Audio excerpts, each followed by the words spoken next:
إن الحمد لله والصلاة والسلام على رسول الله أما بعد فأعوذ بالله من الشيطان الرجيم بسم الله الرحمن الرحيم تنزيل الكتاب من الله العزيز الحكيم إنا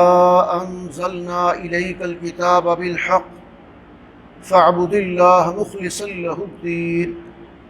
ألا لله الدين الخالص صدق الله العظيم وصدق رسوله النبي الكريم رب اشرح لي صدري ويسر لي أمري واحلل عقدة من لساني يفقهوا قولي اللهم ألهمني رشدي وأعص من شر نفسي اللهم ارحمنا بالقرآن العظيم واجعله لنا إماما ونورا وهدى ورحمة اللهم ذكرنا منه ما نسينا وعلمنا منه ما جهلنا وارزقنا تلاوته آناء الليل وآناء النهار واجعله لنا حجة يا رب العالمين۔ قابل صدر احترام سامعین کرام، آج ہمارا 18واں لیکچر ہے۔ اللہ رب العزت کے فضل و کرم، اس کی تائید اور نصرت کے ساتھ ہم اس کا آغاز کر رہے ہیں سورہ زمر سے۔ سورہ زمر میں اللہ تعالیٰ کی بندگی کو خالص کر کے ادا کرنے کی کوشش کرو، اس کا مرکزی مضمون تو یہ ہے۔ باقی اس کے بارے میں جو تفصیلات ہیں وہ انشاءاللہ تھوڑی تھوڑی بیان کریں گے ہر رکوع میں سے۔ ہم سب اللہ کے بندے ہیں اور مسلمان ہونے کے ناطے ہم سمجھتے ہیں کہ اللہ کی بندگی ہم پر لازم ہے۔ قرآن مجید میں اللہ نے دوسری جگہ پر بھی فرمایا وَمَا خَلَقْتُ الْجِنَّ وَالْإِنسَ إِلَّا لِيَعْبُدُونِ، اس نے انسانوں اور جنات کو پیدا ہی اپنی بندگی اور اپنی فرما برداری کے لیے کیا۔ اور شیخ سعدی رحمۃ اللہ علیہ فرماتے ہیں کہ زندگی آمد برائے بندگی، زندگی بے بندگی شرمندگی۔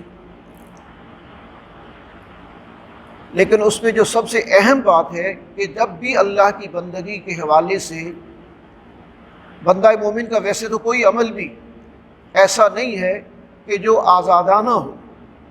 ہر عمل اس کا جو ہے وہ اللہ کی رضا کے لیے ہونا چاہیے۔ تو جب بھی کوئی عبادت کا کام، کوئی بھی اہم کام انسان کرنے کے لیے ارادہ کرے، نیت کرے، تو اپنی نیت کو اس قدر خالص کر لے کہ میں یہ کام خالصتاً اللہ کی رضا حاصل کرنے کے لیے، اللہ کی خوشنودی حاصل کرنے کے لیے کر رہا ہوں، اور پھر اس کے اندر جتنا ممکن ہے اپنی طرف سے خشوع اور خضوع اور اخلاص پیدا کرنے کی کوشش کریں۔ تو پہلے رکوع میں خاص طور پر اسی بات کی طرف توجہ دلائی گئی ہے، اللہ کی اطاعت کرو لیکن خالص کر کے اپنے آپ کو۔ اور پھر یہ کہ کائنات میں ہر مخلوق اللہ ہی کی اطاعت کر رہی ہے، انسانوں کو بھی یہی روش اختیار کرنی چاہیے۔ انسان اس پوری کائنات میں اللہ کا شاہکار ہے، اسے سب سے بڑھ کر اللہ کا مخلص اور فرما بردار ہونا چاہیے۔ انسانوں پر اللہ کی نعمتیں بے شمار ہیں، اگر انسان اللہ کا شکر کرے تو وہ بہت خوش ہوتا ہے، اور اگر ناشکری کرے تو وہ ناراض ہوتا ہے۔ لیکن انسان کا معاملہ ہے بڑا عجیب، جب اسے کوئی تکلیف پہنچتی ہے تو وہ بڑا گڑ گڑاتا ہے، روتا ہے، پکارتا ہے اللہ کو، اور جب اللہ تعالیٰ اس مشکل کو دور فرما دیتے ہیں، اس سے نجات دے دیتے ہیں، تو پھر وہ اللہ کو بھول کر اس کامیابی کی، اس بحران سے نکلنے کی، اس مشکل سے کامیابی کے ساتھ نکلنے کی نسبت وہ کسی اور کی طرف کرنا شروع کر دیتا ہے کہ یہ تو فلاں نے میرے لیے دعا کی، فلاں سے میں نے تعویذ لیا، فلاں نے میرے حق میں یہ کیا، تب یہ ہو گیا۔ یعنی جو قادر مطلق ذات ہے، جس کے اختیار میں انسان کا نفع نقصان ہے، جو سب کچھ کرتا ہے، اس کو انسان جو ہے وہ نظر انداز کر دیتا ہے۔ تو یہ طرز عمل جو ہے وہ ٹھیک نہیں ہے، درست نہیں۔ اچھا، پھر آخر میں یہ فرمایا کہ دیکھو اللہ کی نظر میں جاننے والے اور نہ جاننے والے یہ برابر نہیں، یعنی علم والے اور بغیر علم کے جو لوگ ہیں یہ برابر نہیں۔ علم والوں کا درجہ، ان کا مقام اللہ کے نزدیک بہت بلند ہے، تو انسان کو دین کا علم حاصل کرنے کی بھی کوشش کرنی چاہیے، تاکہ جس کام کو بھی کرے وہ سمجھ کر، سیکھ کر، پورے اہتمام کے ساتھ، خلوص و اخلاص کے ساتھ اسے انجام دے۔ اگر عبادت کے اندر، کسی بھی نیک عمل کے اندر کوئی اور مقصد شامل ہو گیا تو وہ ضائع ہونے کا امکان ہے۔ آپ دیکھیں نماز کتنی اہم عبادت ہے، روزہ کتنی اہم عبادت ہے، صدقہ خیرات کتنی اہم عبادت ہے، اور اللہ کے رسول صلی اللہ علیہ وسلم کا فرمان بڑا واضح ہے، من صلی یرائی فقد اشرک، جس نے دکھلاوے کی نماز پڑھی اس نے شرک کی۔ من صام یرائی فقد اشرک، جس نے دکھلاوے کا روزہ رکھا اس نے شرک کیا۔ من تصدق یرائی فقد اشرک، جس نے دکھلاوے کا صدقہ اور خیرات کیا اس نے شرک کیا۔ اچھا، حالانکہ صدقہ اور خیرات بھی چھپ کر دیے جا سکتے ہیں، اور روزہ یہ تو کہا ہی جاتا ہے کہ روزہ ریاکاری سے پاک ہے، اللہ کے رسول کا فرمان ہے کہ روزہ جو ہے وہ ریاکاری سے پاک ہے جب تک انسان اظہار نہ کرے۔ پھر بھی کتنا محتاط ہونے کی ضرورت ہے، اب اس حدیث سے اندازہ لگایا جا سکتا ہے کہ اپنی عبادتوں کو، اپنے اعمال کو اللہ کی رضا کے لیے خالص کرو۔ جب بھی کوئی خیر کا کام کرو تو پیش نظر صرف اللہ تعالیٰ کی رضا حاصل کرنا ہو، اس کی بندگی کے تقاضے پورے کرنا ہو، کسی اپنی خواہش کی تکمیل نہ ہو، اور دوسروں کے لیے اس میں کوئی دکھلاوا اور ریاکاری کا معاملہ جو نہ ہو۔ اللہ تعالیٰ ہمیں خلوص و اخلاص کے ساتھ اپنی بندگی کی توفیق عطا فرمائے۔ اسی طرح پھر دوسرے رکوع میں براہ راست اللہ کے نبی صلی اللہ علیہ وسلم کو خطاب کر کے کہا جا رہا ہے، قل اللہ اعبد مخلصا لہ دین، کہہ دیجئے کہ میں تو اللہ ہی کی عبادت کرتا ہوں۔ قل اللہ اعبد مخلصا لہ الدین، خالص کر کے اپنی بندگی کو اس کے لیے، یعنی نبیوں کی زبان سے بھی یہ بات کہلوائی گئی، انہیں اعلان کرنا پڑا کہ میں اللہ کی بندگی کرتا ہوں۔ اور پھر یہ کہ اللہ کی نافرمانی کا راستہ نہ صرف یہ کہ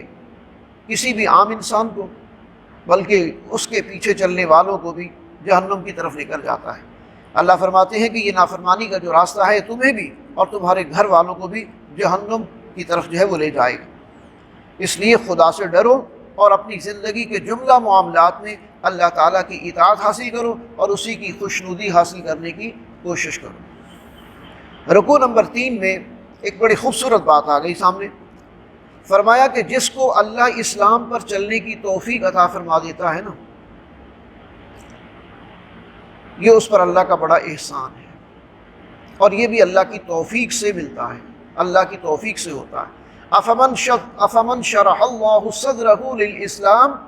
فہو علی نور من ربہ، افمن شرح اللہ، بھلا دیکھو تو جس کا سینہ کھول دیا اللہ نے للاسلام، اسلام کے لیے، یعنی انشراح صدر اسے عطا کر دیا اسلام کی تعلیمات کے حوالے سے، اور وہ بڑی خوشی کے ساتھ، شوق کے ساتھ اسلام کی تعلیمات پر عمل کر رہا ہے، فہو علی نور من ربہ، وہ اپنے رب کی طرف سے نور پر ہے، روشنی پر ہے، ہدایت پر ہے۔ فویل لقاسیۃ قلوبہم من ذکر اللہ، ہلاکت تو ان لوگوں کے لیے ہے جن کے دل سخت ہو گئے ہیں اللہ کے ذکر سے، اللہ کے ذکر سے غفلت کے سبب جن کے دل سخت ہو گئے۔ اصل ہلاکت ان کے لیے ہے، اصل بربادی ان لوگوں کے لیے کہ جب بھی ان کے سامنے اللہ کا ذکر کیا جاتا ہے، اللہ کے احکامات بیان کیے جاتے ہیں، شریعت کی تعلیمات بیان کی جاتی ہیں، تو ان کے دل جو ہیں وہ اس کی طرف مائل ہوتے ہی نہیں، کوئی اثر قبول کرتے ہی نہیں۔ تو ایسے لوگوں کے لیے تو پھر ضلالت ہے، گمراہی ہے۔ اولئک فی ضلال مبین، یہ وہ لوگ ہیں جو کھلی گمراہی کے اندر مبتلا ہیں۔ ذرا دیکھو تو صحیح نا، اللہ کی آیات کے ذریعے سے وعظ و نصیحت کی جا رہی ہے، اللہ کی عبادت اور بندگی کی دعوت دی جا رہی ہے، اور بندہ کہے بھی کہ میں اللہ کا بندہ ہوں اور پھر بھی وہ اس طرف توجہ نہ کرے، یا یہ ہے کہ وہ اتنی ہٹ درمی اور ضد پر اڑا ہوا ہو کہ وہ ان باتوں کو قبول نہ کرے، تو پھر ایسے شخص کا انجام کیا ہو سکتا ہے؟ جب قرآن مجید کی تاثیر یہ ہے، یہ تو پتھروں کو موم کر دیتا ہے۔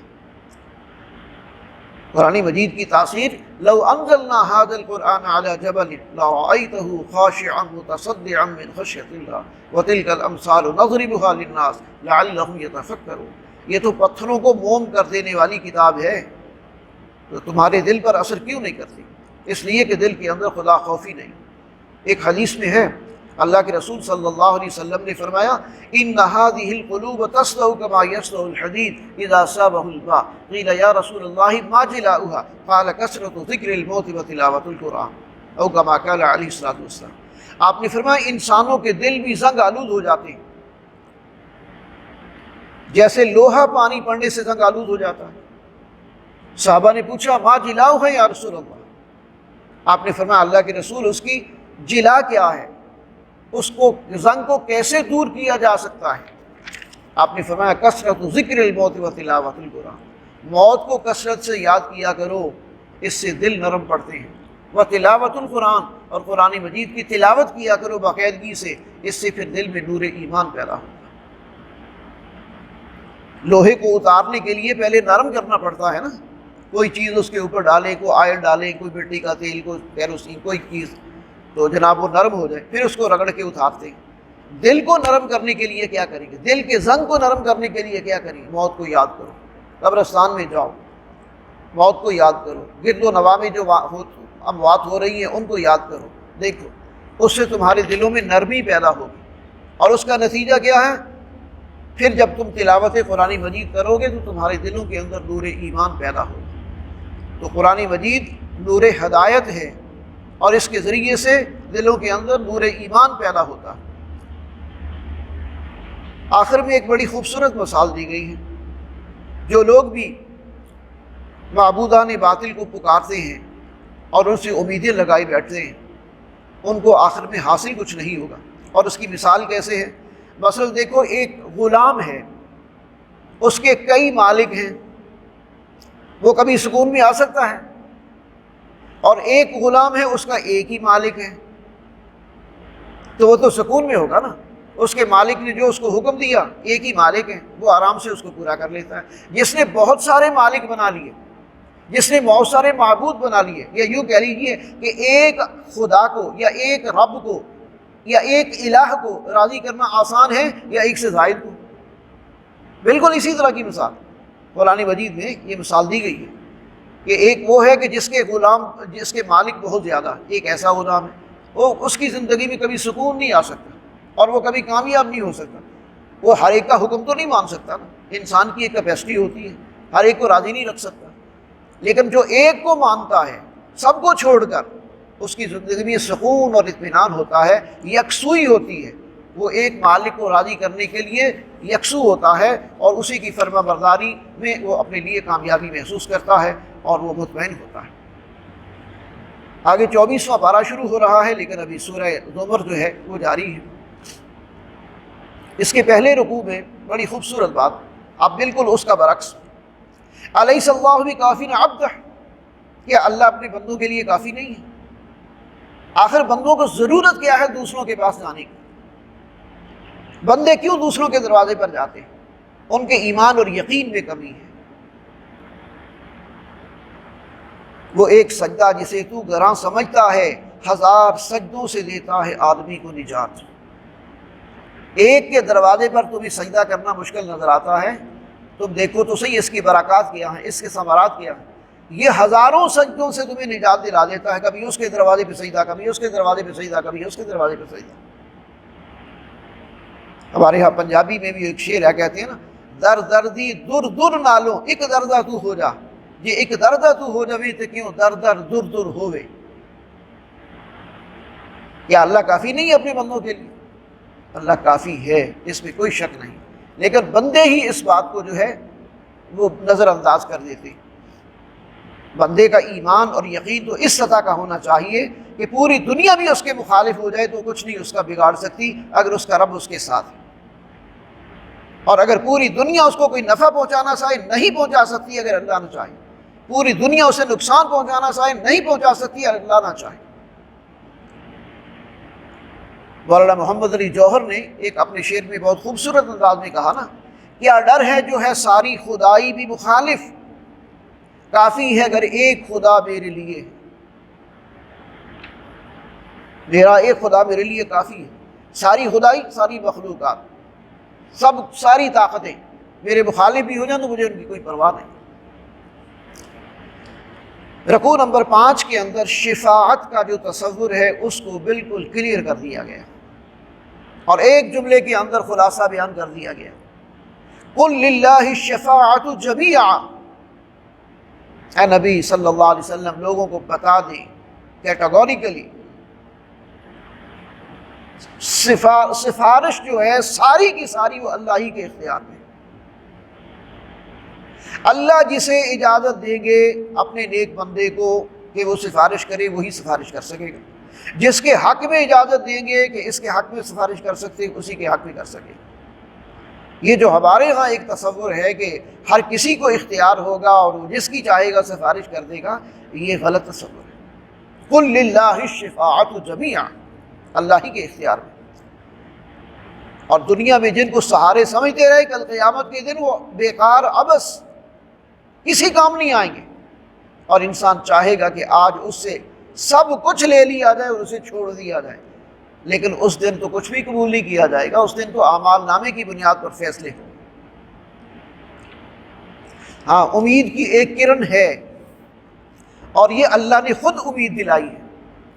اور ایسی امید پورے قرآن مجید میں کسی اور جگہ نہیں ہے گناہگار بندوں کے حق میں۔ یہ رکوع نمبر 6 کی پہلی آیت ہے، قل یا عبادی الذین اسرفوا علی انفسہم لا تقنطوا من رحمۃ اللہ ان اللہ یغفر الذنوب جمیعا انہ هو الغفور الرحیم۔ اتنی زبردست آیت بندوں کے حق میں معافی کے حوالے سے، جو گناہوں کی اتھاہ گہرائیوں میں گرے ہوئے ہیں، پڑے ہوئے ہیں۔ قل، اے نبی کہہ دیجئے، لعبادی، میرے بندوں سے، وہ گناہ گار بھی ہیں تو میرے تو ہے نا۔ ماں باپ کبھی بچے کو گھر سے نہیں نکالتے، کبھی نہیں تھتکارتے،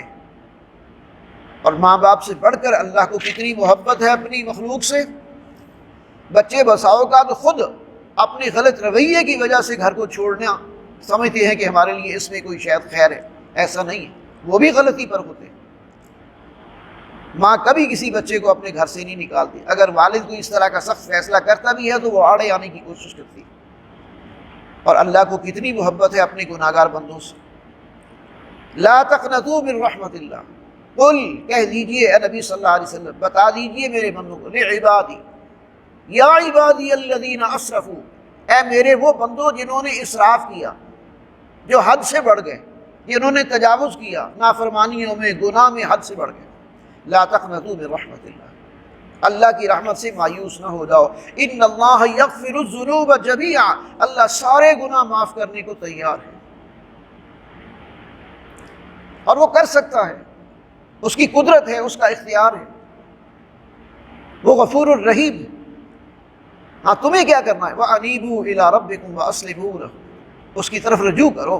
اس کے فرما بردار بننے کا قول و قرار کر لو۔ اللہ اب تک جو ہو گیا معاف فرما دے، اللہ میں خلوص و اخلاص سے آپ سے معافی مانگتا ہوں، جو کچھ مجھ سے ہو گیا میں اس پر شرمندہ ہوں، آئندہ نہ کرنے کا پختہ عہد کرتا ہوں۔ اب یہ 3 شرائط ہیں توبہ کی: گناہوں کو چھوڑنا، جو ہو چکے ان پر ندامت، آئندہ نہ کرنے کا عہد، اور اگر انسانوں میں سے کسی کا حق مارا ہوا ہے تو اس کی ادائیگی کرنا لازم ہے، اس لیے کہ اللہ انسانوں کے حقوق کے حوالے سے معاف نہیں فرمائے گا۔ وہ یا تو معاف کر لو، ان سے بخشوا لو، یا ادا کر لو، ابھی دنیا میں حساب کتاب برابر کر لو۔ تو بہرحال یہ اللہ تعالیٰ کی ایک بہت بڑی رحمت ہے، اور کتنے بد نصیب ہیں لوگ کہ اس مہینے کے اندر بھی ان کا رخ اللہ کی طرف نہیں ہوتا کہ وہ خلوص و اخلاص سے معافی مانگیں، توفیق مانگیں، ہدایت طلب کریں، اور جو بھی ان کے پاس ان کی کوتاہیاں ہیں اس کے حوالے سے وہ اپنی اصلاح کرنے کی کوشش کریں۔ ایسے نہیں، اللہ کے رسول صلی اللہ علیہ وسلم نے جو بشارتیں دی، آپ نے فرمایا نا، من صام رمضان ایمانا واحتسابا غفر له ما تقدم من ذنبه، من قام رمضان ایمانا واحتسابا غفر له ما تقدم من ذنبه۔ اور ایک حدیث میں کہ جس نے رمضان کا مہینہ پایا اور اپنی گناہ نہ بخشوا لیے، جبریل کہتے ہیں وہ برباد ہو گیا، اللہ کے رسول کہتے ہیں آمین۔ اب اتنی بابرکت ساعتیں اور اتنی بابرکت جو ہیں وہ اللہ تعالیٰ کی رحمت کی گھڑیاں، اور اس میں بھی انسان مایوس رہ جائے اور اس طرف توجہ نہ کرے تو بہرحال یہ ایک بہت بڑا گھاٹے کا سودا ہے۔ رکوع نمبر 7 کے اندر جو ہے نبی اکرم صلی اللہ علیہ وسلم سے کہا جا رہا ہے کہ یہ سرداران قریش جو آپ کے ساتھ کوئی ایگریمنٹ سائن کرنا چاہتے ہیں، یہ جو میوچل انڈرسٹینڈنگ چاہتے ہیں کہ بس کبھی آپ ہمارے بتوں کی پوجا کر لیجئے، کبھی ہم آپ کے خدا کی کر لیں گے، کچھ آپ نرم پڑ جائیں کچھ ہم نرم پڑ جاتے ہیں، یہ جو مفاہمت ہے یہ اختیار کریں۔ نہیں نہیں نہیں، کفر اور شرک اور توحید اور اسلام، ان کے درمیان کوئی مفاہمت نہیں ہو سکتی۔ اور اے نبی، آپ ابھی کبھی بھی ان کے جال میں نہ آئیے گا، کبھی بھی ان کی بات ماننے کی طرف آمادہ نہ ہو جائیے۔ کیسے ممکن ہے کہ توحید کے ہوتے ہوئے بتوں کی عبادت اللہ کی وحدانیت کے مقابلے میں؟ نہیں ہو سکتا۔ تو اس میں اللہ کے رسول صلی اللہ علیہ وسلم کو ہدایت کی گئی ہے کہ وہ جس طرح مرضی آپ کو پریشرائز کریں، بلیک میل کریں، دھمکائیں، جو بھی کہیں، ان کے ساتھ، باطل کے ساتھ کوئی بھی سمجھوتا کسی بھی لیول کا نہیں ہو سکتا، نہیں ہونا چاہیے۔ جہاں حق کو کمپرومائز کرنا پڑ رہا ہو ایسا سمجھوتا، جہاں حق کو کمپرومائز کرنا پڑ رہا ہو وہ سمجھوتا نہیں ہو سکتا۔ 8ویں رکوع کے اندر قیامت کے کچھ مناظر ہیں جو بیان کیے گئے ہیں، انسانوں کے 2 گروہوں کا ذکر بیان کر کے، کہ جتنے بھی جہنمی ہیں نا، کافر مشرک، ان کو اللہ کی طرف سے فرشتے ہانک کر جہنم کی طرف لے جا رہے ہوں گے، اور جب جہنم کے اندر ان کو داخل کرنے لگے گے تو جہنم کے دروغہ جو اس کے دروازوں پر متعین ہوں گے وہ پوچھیں گے کہ بھئی تمہارے پاس اللہ کے نبی نہیں آئے تھے، اللہ کی دعوت نہیں پہنچی تھی، یہاں تک کیسے پہنچ گئے؟ اس وقت ان کے پاس سوائے اس کے کچھ اور چارہ نہیں ہوگا، وہ اعتراف کریں گے، مانیں گے کہ ہماری کوتاہی ہے، ہماری غلطی ہے، ہم نے انبیاء اور رسل کی آواز پر لبیک نہیں کہا، ہم نے حق کو نہیں پہچانا، ہم اس سے روگردانی کرتے رہے، نافرمانی کی زندگی گزارتے رہے، تب یہ ہمارا انجام ہے۔ انہیں کہا جائے گا کہ اچھا اب چلو پھر اوندھے منہ جہنم میں دھکیل دیا جائے گا۔ اور اہل ایمان وہ جب جنت کے اندر کی طرف لے جائے جا رہے ہوں گے بڑے عزت و احترام کے ساتھ، بڑے پروٹوکول کے ساتھ، اور جیسے ہی وہ جنت کے دروازے پر پہنچیں گے تو ان کے لیے خود بخود دروازے کھول دیے جائیں گے، وہاں کوئی پوچھا نہیں جائے گا۔ پتہ ہے کہ یہاں آتا ہی وہ ہے کہ جس نے دنیا میں اپنے رب کو راضی کرنے کی کوشش کی ہے، اطاعت اور فرما برداری کے تقاضے پورے کیے، اور انہیں سلام علیکم طبتم فادخلوها خالدین، تمہارے اوپر سلامتی ہو، گریٹنگز کے ساتھ ان کو ویلکم کیا جائے گا اور جنت کے اندر انہیں داخل کر دیا جائے گا۔ اور جب یہ سارے معاملات مکمل ہو جائیں گے، جہنمی جہنم میں پہنچا دیے جائیں گے، جنتی جنت میں پہنچا دیے جائیں گے، پھر ایک نعرہ حمد ہے، نعرہ حمد جو اللہ کے تخت کے نیچے، اللہ کے عرش کے نیچے فرشتے اور اہل ایمان یہ دونوں مل کر کہیں گے الحمدللہ رب العالمین، اللہ کا شکر ہے جو تمام جہانوں کا رب ہے، مالک ہے، جتنا بھی اس کا شکر ادا کیا جائے کم ہے، اس کی فضل، اس کی رحمت کے ساتھ جو ہے وہ یہاں پہنچنا سب کو نصیب ہوا ہے۔ سورہ غافر، اور اسے سورہ مومن بھی کہا جاتا ہے، اگلی سورہ مومن اس لیے کہ اس میں ایک مومن آل فرعون کا ذکر ہے۔ فرعون کے دربار میں اسی کی قوم میں سے ایک شخص کھڑا ہو گیا تھا حضرت موسیٰ علیہ السلام کے حق میں اور حق کی دعوت کو بلند کرنے میں کردار ادا کرنے کے لیے، تو اس لیے اسے مومن آل فرعون کہا گیا۔ یا غافر اللہ تعالیٰ کے اسماء و صفات میں سے ہے کہ اللہ تعالیٰ توبہ قبول کرنے والا ہے، معاف کرنے والا ہے۔ حمیم تنزیل الکتاب من اللہ العزیز الحکیم علیم، یہ کتاب مبارک جو ہے قرآن مجید، یہ اللہ کی طرف سے نازل کی گئی ہے جو العزیز زبردست ہے اور العلیم علم رکھتا ہے، باخبر ہے۔ غافر الذنب گناہوں کا بخشنے والا ہے، قابل التوب توبہ قبول کرنے والا ہے، شدید العقاب اور عذاب بھی سخت دینے والا ہے۔ گناہ بھی معاف کرتا ہے، توبہ بھی قبول کرتا ہے، لیکن جو نہ گناہ بخشوانا چاہے، جو نہ توبہ کرنا چاہے، جو نہ اس کی طرف پلٹ کر آنا چاہے، تو پھر شدید العقاب بھی ہے، پھر سخت پکڑ کرنے والا بھی ہے، عذاب دینے والا بھی ہے، ذی الطول اور قدرت والا ہی یہ کر سکتا ہے۔ لا الہ الا ہو، اس کے سوا کوئی معبود نہیں، عبادت کے لائق وہی ہے، الیہ المصیر، اور اسی کی طرف لوٹ کر جانا ہے سب۔ پھر اس کے بعد اس کے پہلے رکوع کے اندر ایک بڑی زبردست دعا ہے، اور یہ دعا ہے فرشتوں کی، اور ان فرشتوں کی جو ملائکہ مقربین جنہیں کہا جاتا ہے، جو اللہ کے تخت کے آس پاس ہر وقت ذکر میں مصروف رہتے ہیں۔ جب اہل جنت کو جنت میں داخل کر دیا جائے گا نا، تو وہاں پھر ایک خاندان کے جتنے افراد ہوں گے ان کو اکٹھا کرنے کا بھی اللہ انتظام کر دے گا۔ اور یہ وہ دعا ہے جو وہاں جنت کے فرشتے اور اللہ کی رحمت کے فرشتے اور جو اللہ کی عرش کے نیچے ہر وقت رہنے والے فرشتے ہیں، وہ یہ دعا کریں گے کہ اللہ ان اہل ایمان کی اولادوں کو، ان کی بیویوں کو، ان کے والدین کو، ان کو سب کو ایک جگہ کر دیں۔ اللہ ان کی دعا اہل ایمان کے حق میں قبول فرمائے گا، اور ان کو ایک جگہ کرنے کا مطلب یہ ہے کہ وہ ہوں گے تو اپنی اپنی جگہ پر جو جو مقام ان کو اللہ نے دیا، لیکن اب ان کے راستے آپس میں سارا ایک نیٹ ورک ایسا بن جائے گا کہ جہاں وہ ایزیلی، آسانی سے ایک دوسرے کے پاس آنا جانا، کوئی رکاوٹ نہیں ہوگی، جس طرح دنیا میں وہ آپس میں ملتے جلتے تھے اور ایک دوسرے۔ اور اس میں ایک اور بہت خوبصورت پہلو ہے کہ جو ذرا کم تر درجے کے لوگ ہوں گے جنت کے اندر، ان کو اللہ اپنی شان رحمت کے ساتھ اور عنایت کے ساتھ ان کے درجات کو بھی برابر کر دے گا، تاکہ ایک ہی لیول پر سارے رشتہ دار زندگی گزاریں، جنت کے مزے لیں، اولاد اور والدین اور ازواج، بیویاں، سارے یہ ایک جگہ کر دیے جائیں۔ اور یہ فرشتوں کی دعائیں، اللہ کے مقرب یعنی اس کا عرش اٹھانے والے اور عرش کے گرد طواف کرنے والے فرشتے جو اللہ کی ہر وقت تسبیح بیان کرتے ہیں، وہ اہل ایمان کے لیے بخشش کے طلبگار ہوں گے، گناہوں پر توبہ کرتے ہوئے اور اللہ کے راستے کی پیروی کرتے وہ دعا کریں گے کہ اللہ ان مومن بندوں کو، بلکہ ان کے اہل ایمان والدین کو بھی، ان کی اولادوں کو بھی، ان کی بیویوں کو بھی جنت میں جنت عطا فرما دے اور اس کی نعمتیں عطا فرما دے، انہیں ہر طرح کی سختی اور عذاب سے بچا لے۔ اللہ ہمیں بھی فرشتوں کی دعاؤں کا مصداق کامل بنا دے، اور اللہ سے یہی دعا ہے کہ اللہ تعالی ہم پر بھی اپنی رحمت کا سایہ فرما دے۔ اچھا، اس کے مقابلے میں اب ایک پہلو تو یہ ہے، دوسرا پھر اب قرآن مجید کا یہ خاص اسلوب ہے، وہ دوسرا پہلو بھی سامنے رکھتا ہے تاکہ پتہ چلے کہ دوسروں کا حال کیا ہوگا۔ اب جہنم کے اندر جہنمی کیا کہیں گے جب جہنم کے عذاب میں جل رہے ہوں گے، بھن رہے ہوں گے، تکلیف برداشت کر رہے ہیں، ربنا امتنا سنتین واحییتنا سنتین فاعترفنا بذنوبنا فهل الى خروج من سبیل۔ اللہ تو نے ہمیں 2 دفعہ زندہ کیا، 2 دفعہ مارا، امتنا سنتین 2 دفعہ مارا، واحییتنا سنتین 2 دفعہ زندہ کیا، یہاں تک پہنچنے سے پہلے فهل الى خروج من سبیل۔ ہم اپنے گناہوں کا اعتراف کرتے ہیں، اب یہاں سے ایک دفعہ نکلنے تو دے، کوئی نکلنے کا راستہ ہے تاکہ ہم جا کے دوبارہ تیرے بڑے نیک اور مخلص بندے بن کے تیری رضا حاصل کرنے کی کوشش کریں گے۔ اللہ کہے گا نہیں،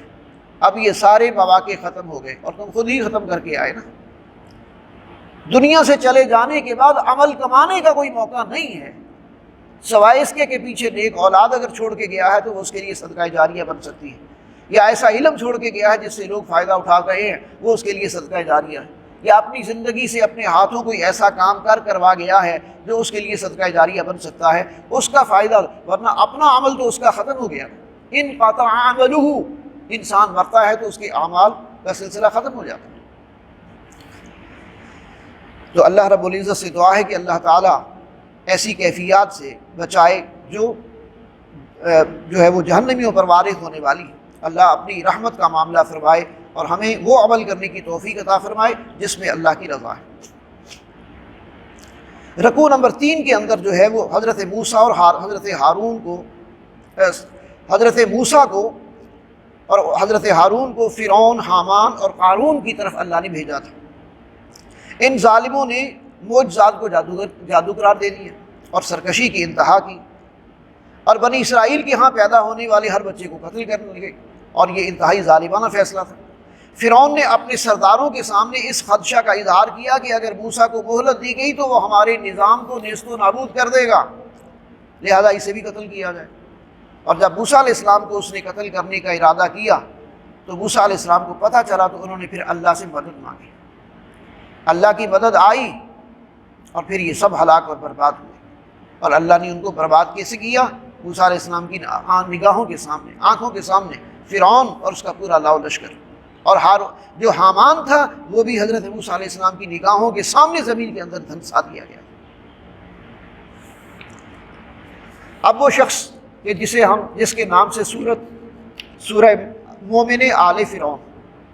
کہ جب موسیٰ علیہ السلام فرعون کے دربار میں اس کو حق قبول کرنے کی دعوت دے رہے تھے اور اس کے پاس کوئی جواب نہیں تھا، اور اس نے دھمکی دی کہ میں اسے قتل کر دوں گا، تو اب وہ اللہ کا بندہ کھڑا ہو گیا، کہنے لگا تم ایک شخص کو صرف اس بنیاد پر قتل کرنا چاہتے ہو کہ وہ کہتا ہے کہ میں اللہ کو وحدہ لا شریک مانتا ہوں، اس کا جرم کیا ہے؟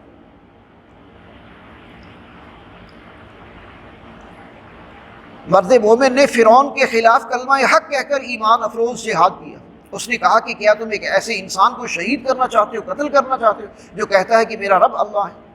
اگر اس کا دعویٰ رسالت جھوٹا ہے بالفرض بقول تمہارے، فرعون کہہ رہا تھا کہ تو نبی نہیں ہے، میں تجھے نبی نہیں مانتا، تو جھوٹا ہے، اگر ان کا دعویٰ جھوٹا ہے تو خود اسی پر اس کی سزا ہوگی، تم اس کے قتل کا ذمہ اپنے اوپر کیوں لے رہے ہو؟ اس کا قتل اپنے اوپر کیوں لے رہے ہو؟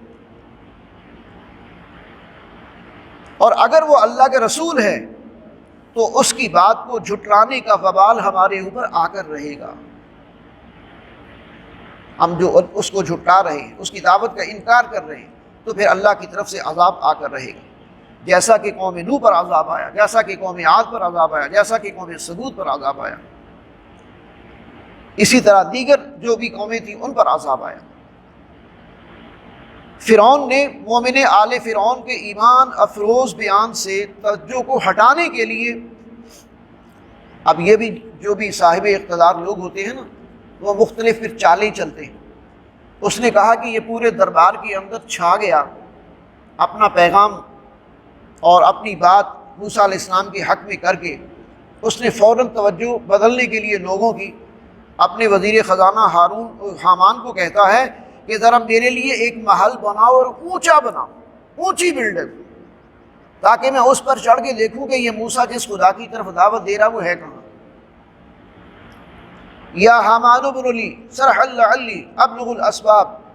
میرے لیے ذرا اسباب جمع کرو اور ایک اونچی بلڈنگ بناؤ تاکہ میں اس پر چڑھ کے دیکھوں کہ یہ موسیٰ جس طرح بلا رہا ہے کوئی ہے بھی صحیح وہاں کے نہیں۔ اس کمبخت کو یہ نہیں پتا کہ اللہ مینار پر چڑھنے سے نظر نہیں آتا۔ تم اللہ والے بن جاؤ، تمہیں خود محسوس ہو جائے گا کہ اللہ ہے، اور کائنات پوری جو بھری ہوئی ہے اللہ کی معرفت کی نشانیوں سے، ان کے ذریعے سے اگر تم نہیں پہچان پاتے تو تمہیں کسی اونچے دیوار پر یا کسی اونچے مینار پر یا کسی اونچی بلڈنگ پر چڑھ کر بھی اللہ جو ہے وہ نظر نہیں آ سکتا۔ بہرحال فرعون کی وہ سازش جو ہے وہ ناکام ہو گئی اور وہ خود تباہ و برباد ہو گیا۔ پھر اس کے بعد جو ہے وہ اگلے رکوع میں بھی اسی کا واز ہے، یعنی مومن آل فرعون کا یہ واز ہے کہ دیکھو دنیا کی لذتیں جس کی خاطر سب فرعون کے جوتے چاٹ رہے ہو، اور فرعون جس نے دنیا کے اقتدار کی خاطر جو ہے وہ خدائی کا دعویٰ کیا ہوا، یہ ساری نعمتیں عارضی ہیں، ان کی لذتیں عارضی ہیں، آخرت کی نعمتیں اور لذتیں دائمی ہیں، ہمیشہ ہمیش کے لیے۔ اللہ کی نافرمانوں کو آخرت میں سزا ملے گی اور فرما برداروں کو جنت ملے گی، اور اس میں اندر بے حساب نعمتیں ہوں گی، اس کا تم اندازہ بھی نہیں کر سکتے۔ یہ جو آج نافرمانی کر رہے ہیں یہ آخرت میں جہنم کا ایندھن بنے گا، اور جو آج مشکلات برداشت کر رہے ہیں حق کی خاطر، وہ اصل میں جنت کے وارث بنیں گے۔ بندہ مومن کی دعوت حق کے جواب میں آل فرعون نے اسے پھر سے کفر اور شرک کی راہ اختیار کرنے پر مجبور کیا۔ بندہ مومن نے فرمایا کہ میں تمہیں کامیابی کی راہ دکھا رہا ہوں اور تم مجھے جہنم کے راستے پر ڈال رہے ہیں، میں تمہیں حق کی طرف بلا رہا ہوں، میں تمہیں انبیاء اور رسول کی دعوت کی طرف بلا رہا ہوں، اور تم جو ہے وہ مجھے گمراہی کے راستے پر ڈال رہے ہو، جہنم کے راستے پر ڈال رہے ہو۔ اور ایک وقت آئے گا جب تم کو میری نصیحتیں یاد آئیں گی، اور دیکھو میں اپنا معاملہ اللہ ہی کے حوالے کرتا ہوں، اگر تم میرے ساتھ زبردستی کرو گے معاذ اللہ تو میں اپنا معاملہ اللہ ہی کے حوالے کرتا ہوں۔ اللہ نے بندہ مومن کو آل فرعون کے شر سے محفوظ رکھا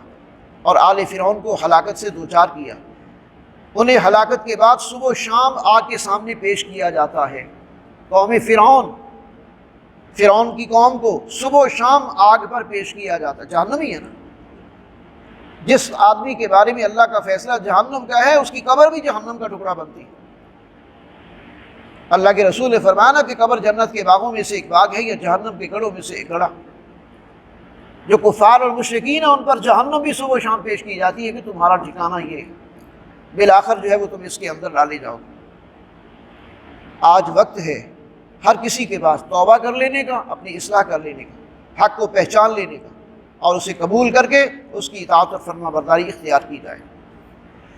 اہل حق کی مدد اللہ ہر حال میں کرتا ہے، اور رکوع نمبر 6 کے اندر اس بات کی وضاحت کی گئی ہے کہ اللہ نے دنیا میں اپنے رسولوں کی مدد کی، اہل حق کی مدد کی، اور پیچھے جتنے بھی قوموں کے واقعات گزرے ہیں وہ اسی بات کی دلیل ہیں کہ جب بھی اللہ کی طرف سے پکڑ، ناراضگی اور عذاب آیا تو اللہ تعالیٰ نے اہل ایمان کو بچا لیا، اور ظالم و نافرمان اور باغی قومیں ان کو ہلاک اور برباد کر دیا۔ 7ویں رکوع میں یہ ہے کہ محسن حقیقی یعنی اللہ اور اللہ کے بندوں اللہ اپنے بندوں پر احسانات کا ذکر ہے، اللہ کے بندوں پر احسانات کا ذکر ہے۔ اس نے رات ہمارے آرام اور سکون کے لیے، دن کام کاج کے لیے، اور اسی طرح زمین کو بچھونا بنایا اور آسمان کو ہمارے لیے ایک محفوظ چھت بنایا، اور ہمیں بہت عمدہ صورت ہماری تخلیق کی، اور انتہائی پاکیزہ رزق اللہ نے ہمیں دیا۔ بلا شبہ اللہ ہمارا خالق ہے، ہمارا رازق ہے، اور ہماری ہر ضرورت پوری کرنے والا وہی ہے۔ ہمیں اسی کی مکمل اطاعت کرنے کا حکم دیا جا رہا ہے، اور پھر انسان کو اس کی تخلیق یاد دلائی جا رہی ہے کہ دیکھو ابتدائی طور پر انسان کو مٹی سے پیدا کیا گیا، پھر بعد میں جو اللہ تعالیٰ نے میاں بیوی کا رشتہ قائم کیا ایک مرد اور عورت کے درمیان، اب اس کے بعد جو سلسلہ ہے، انسان ابتدائی طور پر ایک نطفہ ہوتا ہے، ایک پانی کا قطرہ ہوتا ہے، پھر اس کے بعد وہ رحم مادر میں ایک جمع ہوا خون بنتا ہے، پھر وہ وہاں گوشت کی بوٹی بنتا ہے، پھر ہڈیاں اس کے اندر پیدا ہوتی ہیں، پھر ان کے اوپر گوشت چڑھایا جاتا ہے، پھر وہ اس کے بعد جو ہے وہ ایک بچہ مکمل ہوتا ہے، اسے پیدا کیا جاتا ہے، اور دنیا میں آنے کے بعد بھی اس کے اوپر ایک دور بچپن کا ہوتا ہے، ایک لڑپن کا ہوتا ہے، ایک جوانی کا ہوتا ہے، اور ایک بڑھاپے کا ہوتا ہے، اور اس طرح پھر آخر جو ہے وہ آخرت کی طرف چلا جاتا ہے۔ یہ زندگی کا سائیکل ہے جو بیان کیا گیا ہے۔ یہاں کوئی بھی آدمی ایک سطح پر، ایک لیول پر، ایک ہی حالت میں نہیں رہتا۔ کبھی یاد کرو اپنے بچپن کو، کبھی یاد کرو اپنی جوانی اور لڑکپن کو، اور کبھی یاد کرو کہ بڑھاپا کیسا ہوگا، اور پھر تمہیں یاد آئے گا کہ یہ سب کچھ اللہ ہی کا کیا ہوا ہے، اس کا نظام ہے، اس کے مطابق یہ سب کچھ ہو رہا ہے۔ 8ویں رکوع میں بتایا گیا کہ جو لوگ بھی اللہ کی نافرمانی کرتے ہیں بالآخر ان کا انجام جہنم ہے۔ جو لوگ بھی دین کی تعلیمات کی مخالفت کرتے ہیں، انبیاء اور رسول کی دعوت کی مخالفت کرتے ہیں، ان کا انجام بالآخر جہنم ہے۔ 9ویں رکوع کے اندر مشرک قوموں کے انجام جو ہے اس سے سبق حاصل کرنے کے لیے کہا گیا ہے۔ اللہ نے انسان کی سہولت اور فوائد کے لیے چوپائے پیدا کیے، کشتیاں بنائیں، اللہ کی بے شمار نعمتیں ہیں جن سے انسان فائدہ اٹھاتا ہے، لیکن موجودہ دور میں انسان سائنس اور ٹیکنالوجی کے جو بھی ترقی ہے اس کی وجہ سے بسا اوقات وہ اللہ کو بھول جاتا ہے، وہ اللہ کی قدرت اور اس کی جو نشانیاں ہیں ان کو بھول جاتا ہے، وہ انہی کے اندر گم ہو کے رہ جاتا ہے کہ شاید جو کچھ ہم نے حاصل کر لیا ہے یہ ہمارے لیے بہت کچھ ہے، یہ اصل کامیابی ہے، حالانکہ یہ چمک دمک ہے، اس کی حقیقت جو ہے وہ آخرت کے مقابلے میں کچھ بھی نہیں ہے۔ علم ہدایت تو وہی ہے کہ جو انبیاء اور رسل نے پیش کیا، قرآن کتاب ہدایت ہے، اور اس سے رہنمائی حاصل کر کے زندگی گزارنا اسی میں کامیابی ہے، اور باقی جو بھی اس سے ہٹی ہوئی باتیں ہیں وہ انسان کو آہستہ آہستہ گمراہی کی طرف، لذت اپنا جو ہے وہ لاپرواہی کی طرف لے جاتی ہیں، خواہ اس کے اندر کتنی ہی بظاہری چمک دمک کیوں نہ ہو، اس کے اندر کوئی فائدہ کم نقصان زیادہ ہے۔ سورہ فصلت جو ہے اس میں بھی ابتدائی طور پر پہلے قرآن مجید کی عظمت کا بیان ہے کہ قرآن مجید کو اللہ نے نازل کیا اور عربی زبان میں نازل کیا، اس لیے کہ اس کے اولین مخاطب اہل عرب تھے، بدقسمتی سے ان میں سے اکثر نے اسے جھٹلایا، لیکن قرآن مجید کی دعوت کو قبول کرنا اور اس پر عمل کرنا نجات کا راستہ یہی ہے۔ اگرچہ نبی اکرم صلی اللہ علیہ وسلم کے دور میں بھی 13 سالہ محنت کے نتیجے میں مکے کے اندر کوئی 150-200 کے قریب لوگ ہیں جو ایمان لائے تھے، حالانکہ ان کی زبان میں قرآن تھا، اور آج بھی اگر آپ دیکھیں تو سب سے بڑے مجرم جو ہے وہ بظاہر عرب نظر آتے ہیں، ان کی زبان میں قرآن ہے، اور قرآن کی جو ہدایات ہیں اور قرآن کی جو تعلیمات ہیں اس کے خلاف وہ کیا کچھ کر رہے ہیں، وہ کس طریقے سے جو ہے وہ اسلام دشمنی کا کردار ادا کر رہے ہیں، مخالفانہ جو ہے وہ ان کے اندر ایک طرز عمل پایا جاتا ہے۔ نئے نئے شہر آباد کر رہے ہیں، دین کے معاملات میں جو پابندیاں تھیں، قدغنیں تھیں، وہ ساری آزاد کرتے جا رہے ہیں، اور مسلمانوں کے اوپر طرح طرح سے غیر ضروری پابندیاں وہ نافذ کرتے جا رہے ہیں، اور خوشنودی پیش نظر ہے امریکہ کی، برطانیہ کی، فرانس کی، اور وہ لوگ دین کے حوالے سے جو کچھ بھی کر رہے ہیں ان کے منہ بند ہیں، کوئی احتجاج نہیں، کوئی آواز نہیں اٹھائی جاتی، پبلک کے اندر رد عمل ہے، لیکن حکمرانوں کا معاملہ جو ہے وہ بڑا المناک ہے۔ اللہ تعالیٰ جو ہے وہ ایسی کیفیت سے بچائے۔ اللہ نے کیا کچھ نہیں ان لوگوں کو دیا، اقتدار ان کے پاس ہے، وسائل ان کے پاس ہے، اور انہی کے پیسوں سے یورپ کے اندر جو ہے وہ ترقی کے بہت سارے دروازے کھلے ہیں، یہاں سے دولت لوٹ کر لے کر گئے ہیں یورپی ممالک، لیکن خود جو ہے یہ قرآن کو چھوڑے بیٹھے ہیں، دین کو چھوڑے بیٹھے ہیں، ان کو راضی، وہ کبھی نہیں راضی ہوں گے، وہ تو چاہیں گے کہ تم پھر جاؤ، لا تتخذوا اليہود والنصارى، اللہ کہتا ہے ان کے ساتھ دوستیاں نہ رکھو، اور وہ کبھی تم سے راضی نہیں ہوں گے سوائے اس کے کہ تم ان کے دین کو مان لو اور ان کے پیچھے چلنے لگ جاؤ، پھر ان کی ساری باتیں مانتے چلے جاؤ، جو وہ کہتے ہیں وہ کرتے چلے جاؤ، تو پھر وہ تمہاری بات جو ہے وہ کوئی مانے گی۔ تو دین پر جہاں کمپرومائز ہو رہا ہو، حق پر جہاں کمپرومائز ہو رہا ہو، وہاں کوئی خیر کی بات نہیں۔ دین ہاتھ سے دے کر اگر آزاد ہو ملت، ہے ایسی تجارت میں مسلمان کا خسارہ۔ یہ آزادی نہیں ہے، یہ لعنت ہے، اللہ کی ناراضگی۔ دوسرے رکوع کے اندر پھر شرک میں مبتلا جو لوگ ہیں ان کا انجام بیان کیا گیا۔ ظاہر ہے مشرک کا انجام کیا ہوگا، اللہ کی ناراضگی اور غضب جو ہے وہ انہیں جہنم کا ایندھن بنا دے گا۔ دنیا کے اندر بھی ہم دیکھ رہے ہیں، اللہ نے جب شرک کو ظلم کہا ہے تو ظلم کو اللہ معاف تو نہیں کرتا۔ ایسا ظلم بندوں میں سے کسی کو اللہ کے مقام تک پہنچا دے، اللہ کی صفات میں شامل کر دے، اللہ کی ذات کے ساتھ شامل کر لے، یہ قطعاً اللہ تعالیٰ کو برداشت نہیں ہے۔ باقی ہر گناہ اللہ معاف فرما دے گا، اگر شرک سے توبہ نہ کی مرنے سے پہلے اور اپنی اصلاح نہ کی تو شرک ایسا جرم ہے کہ یہ معاف نہیں ہوگا۔ اور پہلی قومیں جو ہیں جتنی بھی جن کا ریفرنس دیا جاتا ہے، قوم نوح ہے یا قوم ہود ہے یا قوم صالح ہے یا قوم شعیب ہے، ان میں اصل جرم تو یہ شرک تھا، اور اس کے ساتھ کچھ اور بڑے گناہ بھی تھے جن کا ذکر پیچھے گزر چکا ہے۔ اسی لیے تو ان کو دنیا کے اندر نشان عبرت بنایا گیا، ان کے اوپر طرح طرح کے عذاب آئے۔ رکوع نمبر 3 کے اندر بتایا گیا کہ قیامت کے دن مجرم لوگوں کی آنکھیں، ان کے ہاتھ، ان کی جلد ان کے خلاف گواہی دے گی۔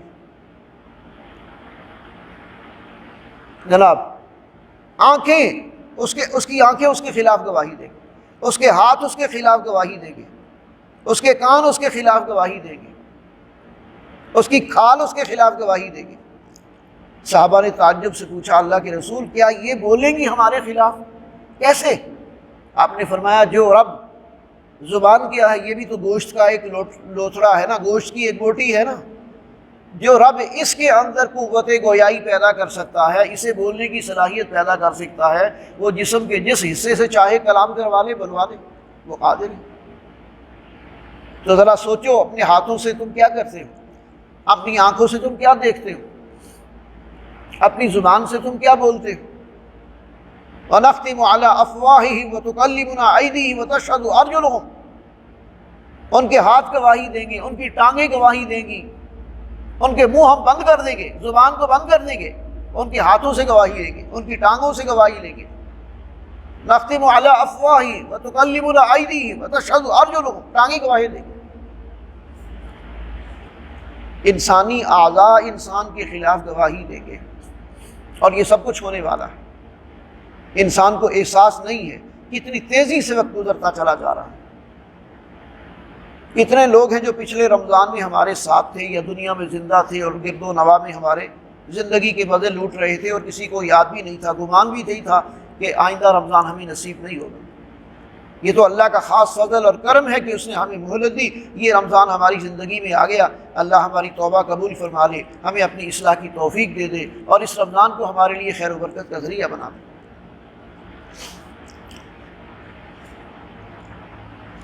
رکوع نمبر 4 کے اندر چند عظیم آیات جو ہے وہ بڑی بیان کی گئی ہیں۔ ایک تو کفار اور مشرکین کی ایک سازش یا ان کا ایک طرز عمل ہے، وہ کہتے تھے کہ جب بھی محمد صلی اللہ علیہ وسلم قرآن پڑھ رہے ہو نا تو ان کے آس پاس جا کر سیٹیاں بجاؤ، تالیاں پیٹو، شور بجاؤ تاکہ لوگ قرآن نہ سنیں، اس لیے کہ قرآن کے اندر اتنی کشش ہے، جو سنتا ہے وہ اسی کا ہو جاتا ہے۔ وقال الذين كفروا لا تسمعوا لهذا القرآن والغوا فيه لعلكم تغلبون۔ وہ کہتے تھے کہ جب محمد قرآن پڑھے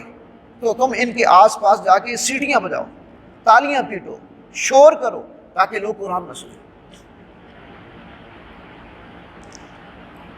اور آج کے دور میں اگر لوگوں کو قرآن سننے سے، پڑھنے سے، سیکھنے سے منع کیا جائے تو کیا یہ وہ طرز عمل نہیں ہے؟ یا ایسا ماحول پیدا کر دیا جائے کہ کوئی آدمی قرآن کو نہ پڑھ سکے، نہ سمجھے، نہ سیکھے، تو یہ طرز عمل تو وہی ہے نا۔ آج ہتھ کنڈے کوئی اور ہو سکتے ہیں، ماڈرن ہتھ کنڈے ہو سکتے ہیں، کوئی سیٹیاں نہیں بجائے گا آگے، کوئی میوزک چلا دے گا، کوئی اور طرح کا شور کرنا شروع کر دے گا، کوئی ویسے آپ کے اوپر پابندی لگا دے گا، منع کر دے گا۔ کتنی دفعہ یہ سازشیں ہوئی ہیں کہ مسلمان بچے جو تعلیم حاصل کرنے والے تعلیمی اداروں میں ہیں، ان کے سلیبس سے قرآن کو نکالا جائے، قرآن کو نکالا جائے، ان کو قرآن نہ پڑھاؤ۔ یہ اصل قرآن ان کے اندر جو ایک نور ایمان پیدا کر دیتا ہے، جو ایک بصیرت پیدا کر دیتا ہے، اور جس کے نتیجے میں یہ پھر دین کے لیے، اللہ کے رسول صلی اللہ علیہ وسلم کی ناموس کے لیے اور بڑی سے بڑی قربانی دینے کے لیے تیار ہو جاتے ہیں، اگرچہ ہوتے بے عمل ہیں۔ عام طور پہ زیادہ باعمل مسلمان نہیں ہوتے، جتنے بھی قربانیاں دینے والے ہیں وہ کوئی آئیڈیل، بظاہر کوئی آئیڈیل اس حوالے سے نہیں تھے، لیکن جب دین پر نام اور جان قربان کرنے کی باری آئی تو غازی علم دین کوئی عالم دین تھوڑی تھا، اور ممتاز قادری کوئی عالم دین تھوڑی تھا، اللہ نے کام لے لیا۔ یہ عالم جو بہت بڑے بڑے عالم بنتے ہیں، یہ ہوتے ہیں، یہ تو ظاہر ہے شرعی مجبوریاں جو ہوتی ہیں سامنے رکاوٹ ہوتی ہے کہ کسی کی جان لینا شرعاً جائز ہے، ناجائز ہے، خود اقدام کرنا ٹھیک ہے، غلط ہے، لیکن جو دیوانے ہوتے ہیں، بے خطر کود پڑا آتش نمرود میں عشق، عقل ہے میں بھی تماشائی لب امام ابھی، وہ تو یہ نہیں سوچتے۔ اللہ کے رسول کی ناموس، دین کی عظمت، قرآن کی شان، اس میں توہین نہیں برداشت کرے گا۔ ابھی کوئی ایک کلپ میں نے دیکھا پچھلے دنوں میں، وہ کوئی فرانس کے اندر ہے یا کہاں ہے، فرانس میں زیادہ واقعات ہوتے ہیں کہ کوئی قرآن مجید کی بے حرمتی کر رہا تھا کہ ایک نوجوان نے اس کو ایسا گھونسا رسید کیا کہ اس کا ذہنی توازن بگڑ گیا، اس کی آنکھوں کی بینائی چلے گئی۔ بعد میں انجام جو بھی ہو اس کا وہ بھگتنے کے لیے تیار ہوتے ہیں، لیکن کوئی جس کے سامنے یہ ہو رہا وہ برداشت نہیں کر پاتا۔ اور پھر اسی رکوع کے اندر ان الذین قالوا ربنا اللہ ثم استقاموا تتنزل علیہم الملائکہ، یعنی جو بھی اللہ پر ایمان لے آئیں اور پھر استقامت اختیار کریں، پھر ڈٹے رہیں، پھر جو بھی مشکلات آئیں ان کو برداشت کریں، حق پر کمپرومائز نہ کریں، ان پر اللہ کی رحمت کے فرشتے نازل ہوتے ہیں، اللہ کی تائید اور نصرت ان کے ساتھ ہوتی ہے۔ تتنزل علیہم الملائکہ الا تخافوا ولا تحزنوا وابشروا بالجنہ التی کنتم توعدون نحن اولیاؤکم فی الحیاۃ الدنیا فی الآخرہ ولکم فیہا ما تشتہی انفسکم ولکم فیہا ما تدعون۔ انہیں جنت کی بشارت دی جاتی ہے، اور ایسی جنت کہ جس میں تمہارے لیے وہ کچھ ہے جو تم چاہو گے تمہیں ملے گا، جو تم مانگو گے تمہیں ملے گا۔ اور اگلے رکوع کے اندر پھر فرمایا کہ بہترین دعوت اللہ کی طرف بلانا ہے۔ وَمَنْ أَحْسَنُ قَوْلًا مِّمَّنْ دَعَا إِلَى اللَّهِ، اس شخص سے بہتر بات کس کی ہو سکتی ہے جو لوگوں کو اللہ کی طرف بلائے، وَعَمِلَ صَالِحًا، اور نیک عمل کرے، وَقَالَ إِنَّنِي مِنَ الْمُسْلِمِينَ، اور کہے کہ میں بھی مسلمانوں میں سے ہوں۔ وَلَا تَسْتَوِي الْحَسَنَةُ وَلَا السَّيِّئَةُ، دیکھو نیکی اور بدی برابر نہیں ہوتی۔ ادفع بالتي هي احسن، تم دفاع کرو اپنا بہترین طریقے سے، خوبصورت انداز میں۔ اما ومن احسن قولا ممن دعا الى الله وعمل صالحا وقال انني من المسلمين ولا تستوي الحسنة ولا السيئة ادفع بالتي هي احسن فاذا الذي بينك وبينه عداوة كأنه ولي حميم۔ تمہارے درمیان اگر کوئی ناراضگی اور دشمنی بھی ہے تو وہ بھی ختم ہو جائے گی جب تم خلوص و اخلاص کے ساتھ جو ہے وہ دین کا کام کرو گے اور بغیر کسی لالچ کے لوگوں کو دین کی دعوت دو، تو اللہ تمہیں آپس کے اندر محبتیں پیدا کر دے گا، ایک دوسرے کے لیے ہمدردیاں پیدا ہو جائیں، لوگ ایک دوسرے کی بات کو سنیں۔ ہاں اگر کبھی شیطان کی طرف سے چوک لگ جائے، شیطان تو بہکانے کی کوشش کرتا ہے، وَإِمَّا يَنزَغَنَّكَ مِنَ الشَّيْطَانِ نَزْغٌ فَاسْتَعِذْ بِاللَّهِ، تو اللہ سے پناہ مانگو۔ اللہ کی پناہ انسان کو شیطان کے حملوں سے محفوظ رکھتی ہے۔ رکوع نمبر 6 کے اندر پھر قرآن مجید کی حقانیت پر دلائل ہیں، اور پھر یہ بھی بتایا گیا ہے کہ قیامت آ کر رہے گی، اس کا انکار جو ہے وہ بڑا خطرناک ہے، اس کا نتیجہ بڑا خطرناک نکلنے والا ہے۔ لہذا قرآن کو اللہ کی کتاب سمجھو، اس پر ایمان لاؤ، اسے پڑھو، اسے سمجھو، اس پر عمل کرو، اور آخرت پر یقین رکھو کہ آخرت آنے والی ہے، حساب کتاب ہو کر رہنے والا ہے، جزا سزا ملنے والی ہے۔ اس سے آگے جو ہے سورہ شورا شروع ہو رہی ہے، اور سورہ شورا کا مرکزی مضمون ہے غلبہ دین کی جد و جہد۔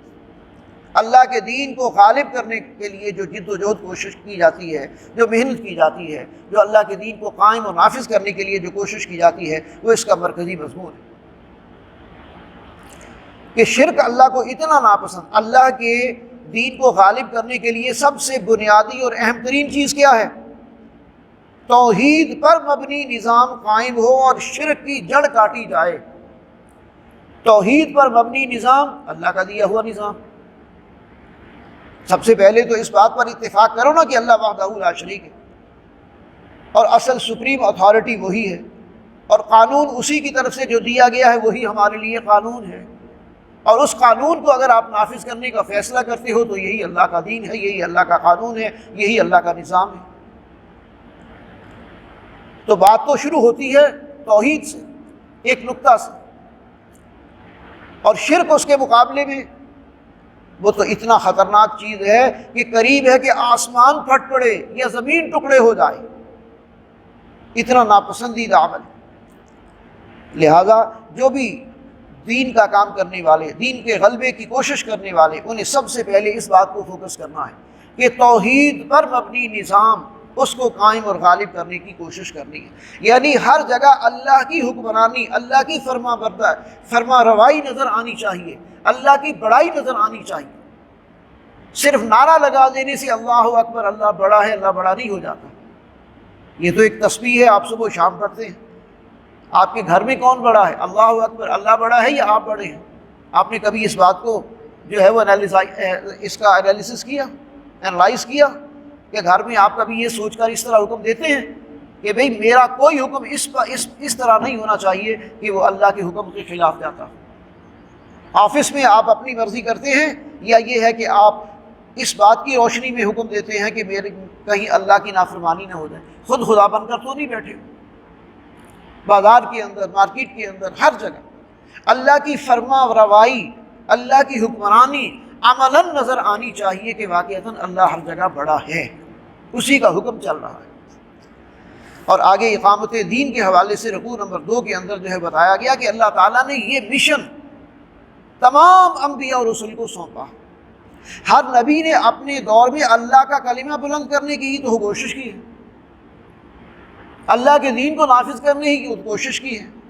شرع لکم من الدین ما وصى به نوحا والذی اوحینا الیک وما وصینا به موسیٰ وعیسیٰ ابراہیم وموسیٰ وعیسیٰ ان اقیموا الدین ولا تتفرقوا فیہ۔ جو طریقہ اللہ نے پہلے نبیوں اور رسولوں کے لیے مقرر کیا وہی اللہ نے جناب محمد رسول اللہ صلی اللہ علیہ وسلم کے لیے، اور محمد صلی اللہ علیہ وسلم کی دنیا سے تشریف لے جانے کے بعد وہی طریقہ اب آپ کی امت کے کندھوں پر ہے۔ وہ کام جو پہلے نبی اور رسول کرتے تھے، دین کی سربلندی، دین کی اقامت، دین کی حفاظت، اب وہ امت کے ذمے ہے، نبیوں والا کام۔ کنتم خیر امۃ اخرجت للناس تأمرون بالمعروف تنہون عن المنکر، نیکی کا حکم دینا، برائیوں سے روکنا، اللہ پر ایمان لانے کی دعوت دینا، یہ سارے کام۔ اور پھر اللہ کے دین کو غالب اور نافذ کرنے کے لیے جو بھی مال خرچ کیا جائے اللہ کے ہاں اس کی بڑی قدر ہے، جو صلاحیتیں لگائی جائیں، جو محنت کی جائے اللہ کے ہاں اس کی بڑی قدر ہے۔ رکوع نمبر 3 کے اندر پھر بتایا گیا ہے کہ یہ جو خود ساختہ معبود ہیں انہوں نے تو کوئی شریعت نہیں دی، جن کو تم پوچھتے ہو، جن کی تم عبادت کرتے ہو، ان کو کوئی دین زندگی گزارنے کا طریقہ بتایا انہوں نے کیا؟ تم ہی چڑھاوے چڑھاتے ہو، تم ہی منتیں مانتے ہو، انہوں نے تمہیں کیا دیا؟ کبھی سوچو تو صحیح۔ تمہارے لیے کوئی لاہ عمل، کوئی زندگی گزارنے کا طریقہ، کوئی تمہیں کسی مشکل سے نجات، کوئی تمہارے کسی کام آتے ہو؟ کچھ بھی نہیں۔ تم ان کی خاطر سب کچھ کرتے ہو، جبکہ وہ نہ تمہاری کوئی بات سنتے ہیں نہ اس کا جواب دے سکتے ہیں۔ اور اللہ کی شان یہ ہے کہ اللہ اپنے بندوں کی باتیں سنتا بھی ہے، دعائیں قبول فرماتا ہے اور ان کے حق میں فیصلے فرماتا ہے۔ تو ایسے معبود حقیقی کی عبادت کرو، اس کی بندگی کے تقاضے پورے کرو، اس کو راضی کرنے کی کوشش کرو کہ جو تمہاری دعائیں قبول کرتا ہے اور تمہارے حق میں فیصلے فرماتا ہے۔ رکوع نمبر 4 کے اندر دین کی جد و جہد کرنے والوں کے کچھ اوصاف ہیں جو بیان کیے گئے، اور وہ 1 2 3 اس طرح اس کو سمجھ لینا چاہیے۔ مثلا نمبر 1، وہ دنیا کی عارضی اور کم تر نعمتوں کے مقابلے میں آخرت کی نعمتوں اور آخرت کی کامیابی اس کو ترجیح دیتے ہیں۔ یعنی دنیا کے مقابلے میں ان کی ترجیح کیا ہوتی ہے؟ آخرت۔ اللہ کے رسول کا فرمان ہے نا، من احب دنیاہ اضر بآخرتہ ومن احب آخرتہ اضر بدنیاہ فآخرہ یبقى علی ما یفنى۔ جو دنیا کو زیادہ اہمیت دیتا ہے وہ آخرت کا نقصان اٹھائے گا، جو آخرت کو زیادہ اہمیت دیتا ہے وہ دنیا کا نقصان اٹھائے گا۔ ظاہر ہے جو جس کے لیے محنت کرے گا تو ایک سائڈ تو سفر کرے گی نا۔ فرمایا فآخرہ ما یبقى علی ما یفنى، تم ترجیح دو باقی رہنے والی چیز کو اس پر کہ جو فنا ہو جانے والی چیز ہے۔ اور فنا ہونے والی چیز کون سی ہے؟ دنیا، اور دنیا کی ہر نعمت فنا ہو جائے گی۔ آخرت، آخرت کی ہر نعمت باقی رہنے والی ہے۔ تو جو بھی دین کا کام کرنے والے اس بات کو سمجھتے ہیں کہ آخرت کی نعمتیں، اس لیے وہ دنیا پر کمپرومائز کرتے ہیں، قربانیاں دیتے ہیں، بھوکے پیاسے رہتے ہیں، فقر و فاقہ کی زندگی گزارتے ہیں، اپنے لیے کوئی کوٹھیاں، کوئی محلات اور کوئی دنیاوی کیریئر اور کوئی گلیمر اس کے اندر نہیں وہ الجھتے۔ ان کے پیش نظر کیا ہے؟ پرائرٹی کیا ہے؟ مقصد کیا ہے؟ ظاہر ہے پھر اسی طرح کی وہ محنت کریں گے، اسی طرح کی کوشش کریں گے، تو ایک سائڈ تو سفر کرے گی نا۔ تو گویا کہ دنیا کے مقابلے میں آخرت، دنیا کی نعمتوں کے مقابلے میں آخرت، اور اسباب کے حوالے سے وہ کم سے کم پر گزارا کرتے ہیں، اور اس کا کبھی وہ شکوہ نہیں کرتے، کبھی گلہ نہیں کرتے۔ اور باطل کے پاس جتنی بھی قوت ہو، وسائل ہو، اس سے وہ مرعوب نہیں ہوتے۔ وہ اتنی بڑی بڑی گاڑیاں، اتنے بڑے بڑے جہاز، اتنی ٹیکنالوجی ان کے پاس، یہ جو چکا چوند ہے دنیا کی، یہ انہیں متاثر نہیں کرتی۔ وہ دنیا میں ایسے ہی زندگی گزار رہے جیسے مسافر، کن فی الدنیا کأنک غریب او عابر سبیل، فقیروں کی طرح، سادہ انسانوں کی طرح۔ ان کے پیش نظر دنیا کمانا ہے ہی نہیں، اور حالات کچھ بھی ہوں ان کا بھروسہ اللہ ہی پر ہوتا ہے۔ اور یہ کہ وہ بڑے بڑے گناہوں سے بہرحال وہ شعوری طور پر کوشش کرتے ہیں بچنے کی۔ انسان کبیرہ گناہوں سے بچنے کی کوشش کر سکتا ہے، صغیرہ گناہ تو انسان کو لا علمی میں بھی کہیں نہ کہیں ہو ہی جاتے ہیں۔